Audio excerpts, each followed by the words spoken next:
Hola, me llamo Raquel Viguera López y en mi presentación hoy voy a tratar el tema de la electrofisiología in vitro. En primer lugar, me gustaría daros las gracias por vuestra atención y espero que mi presentación sea sencilla de comprender a la par que instructiva. Sin más dilación, procedo a explicar qué puntos he estudiado. Son dos. En primer lugar, qué tipo de intervención o intervenciones se realizan y, en segundo lugar, cuáles son los parámetros valorados. En lo concerniente a la primera pregunta, la intervención realizada se denomina neurocirugía estereotáxica. ¿Qué significa o qué es esta práctica? Pues es una intervención quirúrgica que emplea procedimientos invasivos para estudiar los mecanismos funcionales del sistema nervioso central. Se aplica solo a la neurocirugía. Es una intervención muy poco invasiva que provoca cambios en las células de Purkinje. Estos cambios son rápidos y bidireccionales y están relacionados con la agresividad. Una vez estudiada la definición, el próximo paso sería estudiar las pautas. Son 4. En primer lugar, se anestesia al ratón macho adulto. En segundo lugar, se realiza una craneotomía y un implante de cable de fibra óptica. En tercer lugar, se procede a la sutura. Y en cuarto lugar, a la recuperación postoperatoria, la cual dura en torno a una semana. Vistas las pautas, el próximo punto lo he titulado Praxis, porque en él hablo de el procedimiento de la estereotaxia. Lo que hacemos es un pequeño orificio en el cráneo para acceder a estructuras intracraneales. Implantamos el cable de fibra óptica sobre el vermis cerebeloso en ratones macho adulto para registrar la actividad eléctrica cerebral. Una vez contestada la primera pregunta, procedo a tratar la segunda, es decir, qué parámetros son los valorados. Como podéis observar en esta diapositiva, el parámetro valorado se denomina parámetro de estimulación.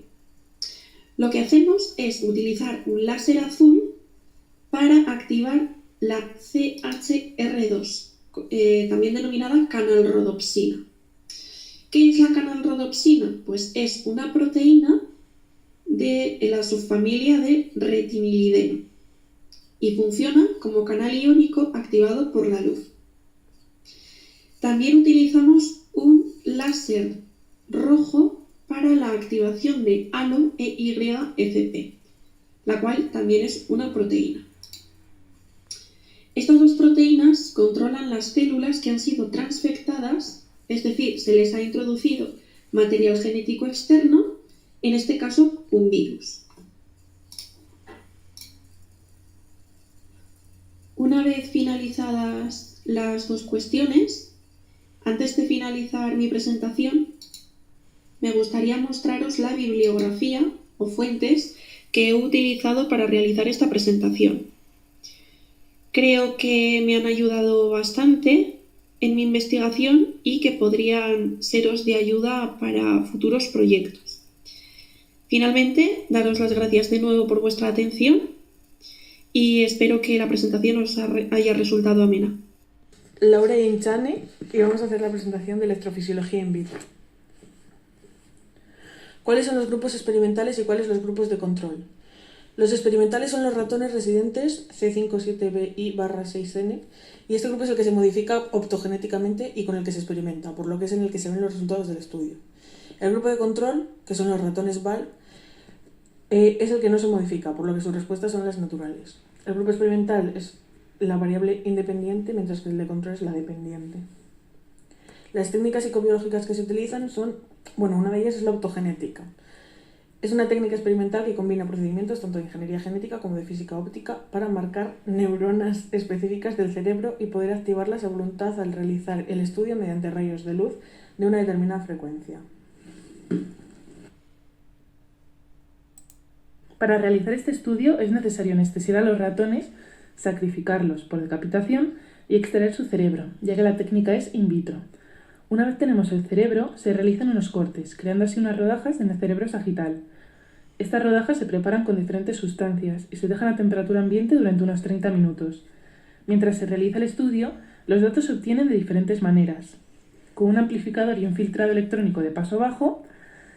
Posteriormente el análisis se realiza con un software personalizado y la estimulación óptica se administra a través de un microscopio vertical mediante un láser azul con control analgésico. ¿Cuáles son los resultados?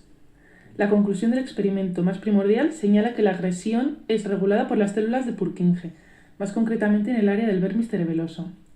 Posteriormente se pudieron confirmar que la estimulación de opsinas microbianas, las opsinas, son canales iónicos regulados por la luz que posibilitan el control del flujo iónico a través de la membrana celular y la generación de potenciales circuitos neuronales. La estimulación de estas opsinas, CHR2, que es la canalrodospina 2, un canal permeable al calcio, podían impulsar aumentos graduales en el disparo de estas células, las cuales aumentaban con la intensidad de la luz. Una estimulación con alorrodospina disminuyó las tasas de disparo de estas células, al estar frente a una gran intensidad de luz. La estimulación optogenética tiene el potencial de inducir pausas en el disparo de estas células. No es posible hacerlo con estimulación eléctrica, sí con la técnica optogenética, y la actividad de los PC en el vermis cerebeloso ejercía siempre una influencia bidireccional sobre el comportamiento agresivo.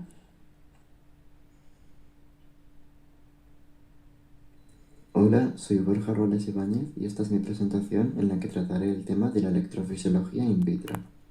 Pero antes de comenzar la presentación, me gustaría agradeceros por vuestra atención. Sin alargar más esta introducción, procedo a explicar estas dos cuestiones. En primer lugar, ¿cuáles son las variables dependientes e independientes? En caso de las variables independientes, ¿qué niveles tienen cada una? Y en segundo lugar, ¿son o no estadísticamente significativos los resultados que se obtienen? En lo que concierne a la primera pregunta, he podido encontrar 4 variables independientes con sus respectivas variables dependientes, siendo la primera variable independiente la estimulación de canalrodopsina en base a la intensidad de la luz, cuya variable dependiente es el impulso gradual en el disparo de células de Purkinje. La segunda variable independiente es la estimulación con alodopsina en base a la intensidad de la luz, cuya variable dependiente es la disminución en las tasas de disparo de las células de Purkinje. La tercera variable independiente es la estimulación a máxima intensidad por una fuente de luz LED de clorodopsina, cuya variable dependiente es no exhibir efectos de comportamiento obvios. La cuarta variable independiente es la manipulación de las células de Purkinje dermal, cuya variable dependiente es la posible deficiencia motora no descritas que podrían inferir en la expresión de conductas. De las dichas variables independientes, cada una solo tiene un nivel. Una vez contestada la primera pregunta, procedo a tratar la segunda. Es decir, ¿son o no estadísticamente significativos los resultados que se obtienen? La respuesta es que sí, ya que lo conseguido en este experimento amplía estadísticamente lo ya visto en otros experimentos de otras décadas.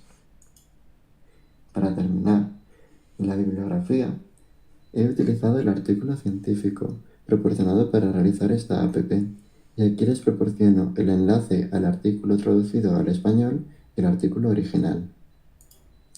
Y antes de finalizar la presentación, daros las gracias de nuevo por escucharme y espero que esta presentación haya resultado amena, a la par que útil e interesante.